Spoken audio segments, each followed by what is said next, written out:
కాంగ్రెస్ జై జై కాంగ్రెస్ జై కాంగ్రెస్ జై జై కాంగ్రెస్ జై కాంగ్రెస్ జై కాంగ్రెస్ జై జై కాంగ్రెస్. మీరు ఎవిట్ మీద అయితే వేస్తారో ఆ వీటి గురించి కూడా కొంచెం నినాదాలు చేస్తే బాగుంటుంది.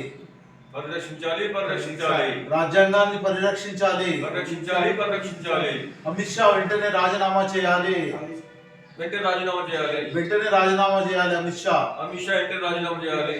కేటీఆర్ హరీష్ రావు తప్పులను వెంటనే శిక్ష పడాలి. కేటీఆర్ హరీష్ రావుకు వెంటనే శిక్ష పడాలి. రాజ్యాంగం ప్రకారం శిక్ష విధించాలి వాళ్ళకు. జై కాంగ్రెస్. అమిత్ షా గారు రాజ్యాంగ నిర్మాత అంబేద్కర్ గురించి తప్పుగా మాట్లాడడం దేశ ప్రజలందరూ కూడా విమర్శించి ఆయనను వెంటనే రాజీనామా చేసి బీజేపీ ప్రభుత్వము వెంటనే ఆయనను బర్తరఫ్ చేయాలని ఈ సందర్భంగా గుర్తు చేస్తూ బీజేపీ వాళ్ళకు కూడా మేము హిందూ భక్తులము, హిందువుల గురించి ఆదరణ ఉంటుంది, హిందువులుగా మేము మా మనసుల్లో ఎప్పుడు కూడా దేవుడు మా మనసుల్లో ఉంటాడు. అదే రకంగా రాజ్యాంగానికి రక్షణ కవచంగా విధించిన అంబేద్కర్ కూడా మాకు ఆదర్శం. అంబేద్కర్ను ఎప్పుడు కూడా గౌరవిస్తాం. అది ఒక కవచంగా భారతావనికి అందరికీ కుల మత భాష లేకుండా ప్రాంతం లేకుండా అందరికి కూడా సమన్యాయంగా రక్షిస్తుంది. రాజ్యాంగాన్ని రక్షించాలి, అంబేద్కర్ గారిని గౌరవించాలి. అంబేద్కర్ గారి గురించి నీచంగా మాట్లాడిన అమిత్ షా గారిని వెంటనే బర్తరఫ్ చేసి ఆయనను బీజేపీ ముందుండాలని ఈ 1,44,00,000 ప్రజల తరఫున అందరూ కూడా అతన్ని ఖచ్చితంగా ప్రతి ఒక్కరు కూడా అతన్ని రాజీనామా చేయాలని కోరుకుంటున్నారు. అతన్ని కఠినమైన శిక్ష కూడా వేయాలని ఈ సందర్భంగా గుర్తు చేస్తున్నాము. అదే రకంగా ధరణి అనేది భారతదేశంకు సంబంధించిన వ్యక్తులతో కాక విదేశీ కంపెనీలకు విదేశీ వ్యక్తులకు అందజేయడం అనేది కరెక్ట్ అయినది కాదు. అది ఇప్పుడు కాంగ్రెస్ ప్రభుత్వం భూ భారతి అనేది తీసుకొస్తుంది. ప్రతి ఒక్కరికి కూడా ఇండియాకు సంబంధించిన మన లోకల్ కు సంబంధించిన ప్రాంతీయానికి సంబంధించింది, అది కూడా భారత రాజ్యాంగానికి సంబంధించిన భారతదేశ ప్రజలకు సంబంధించిన సీక్రెట్స్ వేరే దేశాలకు పోవద్దనే ఉద్దేశంతో భారతీయులకు సంబంధించిన భారతీయ సంస్థకే కాంగ్రెస్ ప్రభుత్వం ఇచ్చింది. దీంట్లో ఎలాంటి ఇబ్బందులు ఉన్నా కానీ సరిచేసుకోవడం జరుగుతుంది. అదే రకంగా కేటీఆర్ హరీష్ రావు కూడా హెచ్చరిస్తున్నాం. మీరు చేసిన పాపాలు ఎన్నో ఉన్నాయి. ఆ పాపాలకు పరిహారంగా మీరు శ్రీకృష్ణ జన్మస్థానానికి పోవాల్సిన పరిస్థితి ఏర్పడుతుంది. అది మీరు చేసిన పరిస్థితి.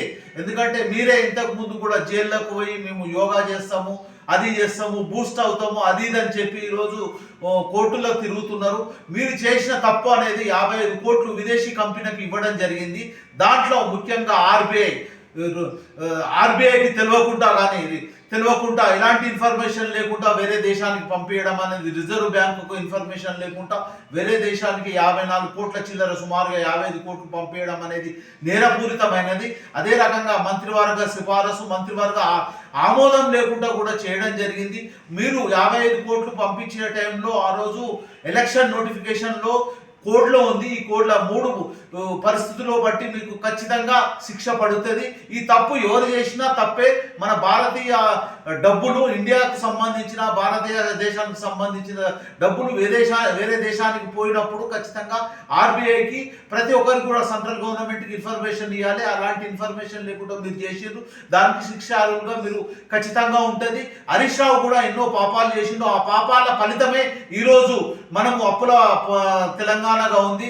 వాళ్ళు కూడా సుమారుగా బ్యాంకు ఇంట్రెస్ట్ 2, 3, 4% ఇంట్రెస్ట్ కాకుండా 11.5% అంటే మామూలు మిత్తి కంటే ఎక్కువ మిత్తికి చెల్లించి ఆ రకంగా చేసిండ్రు. అదే రకంగా కరెంటు కొనుగోలులో కూడా ఎన్నో అవకతవకలు జరిగినాయి. అదే రకంగా ఫోన్ ట్యాపింగ్ వ్యవహారం ఉంది. భూములను కూడా వేరే వాళ్ళ మీద మార్చడము, తర్వాత దానానికి సంబంధించిన భూములను, తర్వాత ఎండోమెంట్కి సంబంధించిన భూములను, ప్రైవేట్ వ్యక్తులకు సంబంధించిన భూములను దాంట్లో ఎంతో స్కామ్ జరిగింది. ఈ స్కామ్లో ఎంతో పెద్ద వ్యక్తులు దీంట్లో ఉంటారు. దాంట్లో ముఖ్యంగా కేటీఆర్, హరీష్ రావు, కేసీఆర్ గారు ఖచ్చితంగా ఉంటారు. అదే రకంగా ఫోన్ ట్యాపింగ్ అనేది నేరపూరితమైనది. దాన్ని అడ్డం పెట్టుకొని లక్షల కోట్ల రూపాయలు స్కామ్ చేసిండ్రు. ఎన్నో అవకతవకలు జరిగినాయి. దీనికి మీకు శ్రీకృష్ణ జన్మస్థానానికి ఖచ్చితంగా వెళ్తారని ఈ సందర్భంగా గుర్తు చేస్తూ, ఇంకో ముఖ్యంగా ఈరోజు కాంగ్రెస్ అంటేనే అన్ని కుల మత ప్రాంతీయం లేకుండా ఈ తెలంగాణ ప్రాంతంలో ఉన్న హిందువులకు, క్రిస్టియన్కు, ముస్లిమ్స్కు ప్రతి ఒక్కరికి కూడా న్యాయంగా చేస్తుంటది. ఏదో మీరు రాజకీయ లబ్ధి కోసానికి ఎన్నో విమర్శలు చేస్తుండ్రు, దానికి పట్టించుకోవాల్సిన అవసరం లేదు. ఖచ్చితంగా కాంగ్రెస్ పార్టీ హిందువులకు మేలు చేస్తుంది, క్రిస్టియన్స్కు మేలు చేస్తుంది, ప్రతి వర్గానికి కూడా మేలు చేస్తుందని ఈ సందర్భంగా తెలియజేస్తున్నాం. జై కాంగ్రెస్, జై జై కాంగ్రెస్.